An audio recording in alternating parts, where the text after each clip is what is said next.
Hi, this is Anton from Northwest Gas Certificate. Here doing a service on this Vaillant combi boiler. You can see a few things that I need there as I am going to repressure the expansion vessel. So first job, let's get the boiler cover off.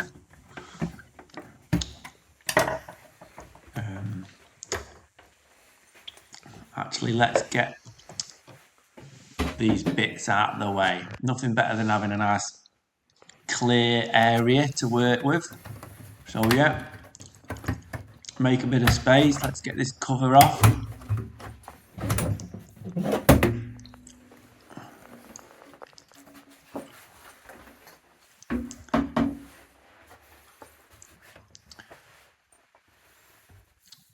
There we have the expansion vessel. That is what we're going to repressurize. Just a quick look inside the boiler. Has a little bit of evidence of a bit of a water leak, but it's all dry. It's a previous leak. Right, we've got a 4mm Allen key. We're going to isolate the boiler first of all. Right, that's on the return valve. So we're turning it clockwise, righty-tighty, to close that valve. So looking up at the valve, you're turning it right. Now we're on the flow. We get the 4mm Allen key in, turning it a quarter turn, and that is the boiler isolated from the central heating system. Now we've got a little hose. I'm going to attach it onto that little drain off tap. We have I've got a little bucket there that I was potentially going to put the hose into, but we've got a nice sink there right next to the boiler, so let's use that. I've got my little Wearer Joker wrench there, which I love, which I don't get to use that often, so I'm going to use it on this little nut just to try and get my money's worth out of it, because the set cost a fortune. So yeah, just loosen that little nut there, and we can start seeing the water leave the boiler. It's not leaving the whole system because the boiler is isolated from the system, so it's just draining the water out of the boiler. A lot of that water actually will probably be in the expansion vessel, because the expansion vessel holds quite a bit of water. It's going down quite slowly there actually. I've just not opened the tap that fully, but not to worry, I'm not in a rush. We can see the water leaving the boiler. The system pressure, well, not the system pressure, the boiler pressure is slowly going down. The system pressure will still be on 1 bar. So the radiators, the pipework will probably still be around what it was before 1 bar, but the actual pressure within the boiler is dropping. I'm going to just attach my pump on there. We're not ready to check the pressure yet because we're going to get a false reading at this point. As you can see, it's showing 1/2 bar, but it's also showing 1/2 bar on the boiler. And what's happening if you've got no pressure in the expansion vessel in the air side and you've got pressure in the water side, it's going to affect the reading. It's going to push against it and affect the reading. So we want that pressure on the boiler to get down to 0, and then whatever the pump shows here, that is the correct reading. So that's still a false reading. That's not a correct reading. So we've got to wait till that's fully dropped. And as that's dropping to 0, that's all the water coming out of the boiler. There's no pressure.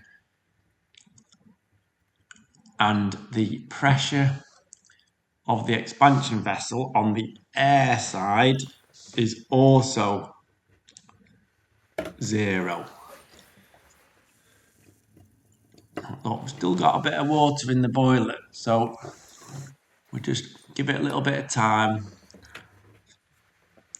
We're almost down to 0, and we're actually pretty much on 0 there. So this is a good job today that I'm going to repressurize the expansion vessel. It's on 0. So I've took the pump off again. I'm just going to put a bit of silicone grease on the shrouder valve. It's a little trick. I've shown this before in another video. Use a bit of silicone grease before you attach the pump. It does sometimes just help. It doesn't always help. It doesn't always work with the shrouder valve passing. Sometimes you do have to change the shrouder valve if it is passing once you've repressurized the expansion vessel. So let's get it pumped up. Would have been easier with a foot pump. I've got my little hand pump there, pumping away, pumping that expansion vessel up. We want to get it up to, around 1 bar.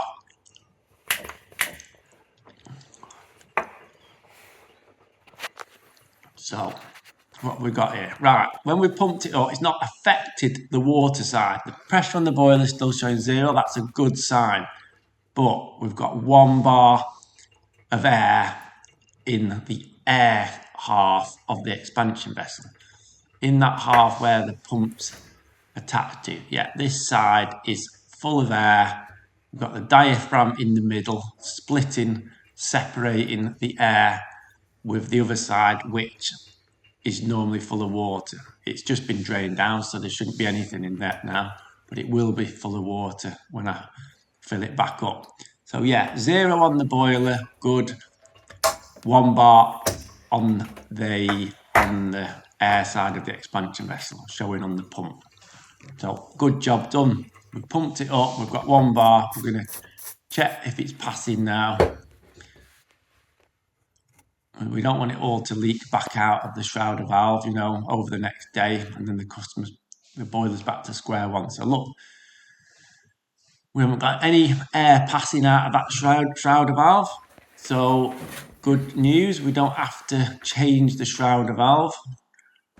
Hope maybe that silicone grease helped, maybe it didn't, but it didn't hurt. So it's worth using the silicone grease on an old shrouder valve if it's not been touched for some time. Right, give that a little clean up before we put the cap back on.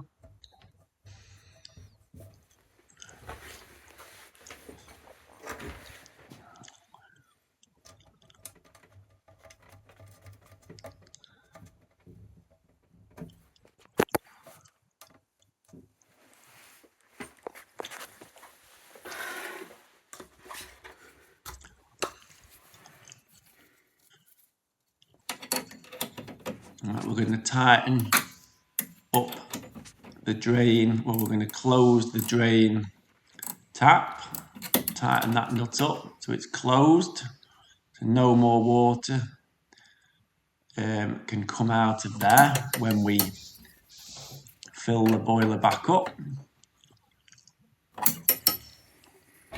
So we've closed that little valve, that little tap. Get rid of that hose out of the way. Chuck it in the sink.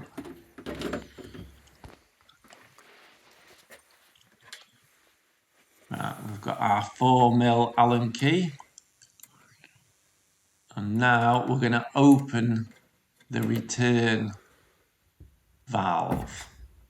So that is going to release water from the system, from your radiators, from your pipelet, back into the boiler.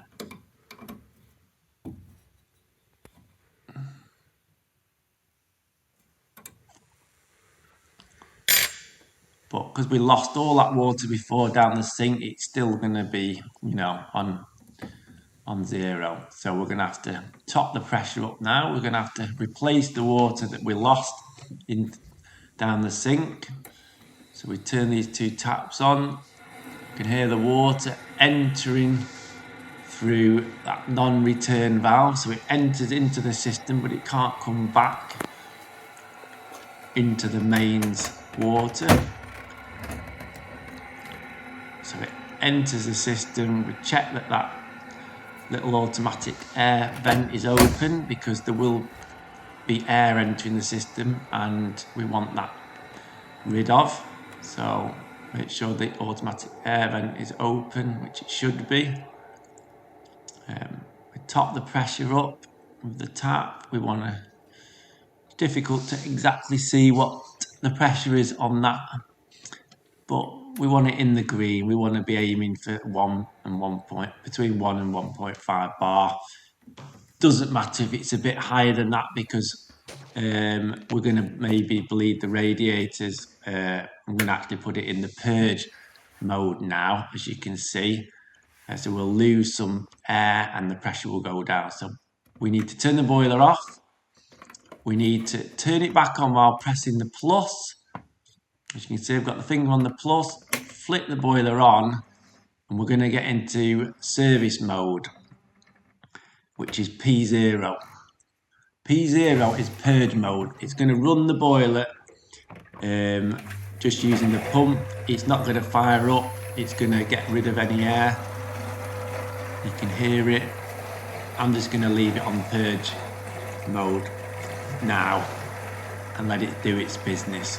You know, I'm not in a rush. I'm going to make a brew and let it do that. The expansion vessel's repressurized. The system is repressurized. And that is how you repressurize an expansion vessel on a Vaillant combi boiler. Thank you for watching.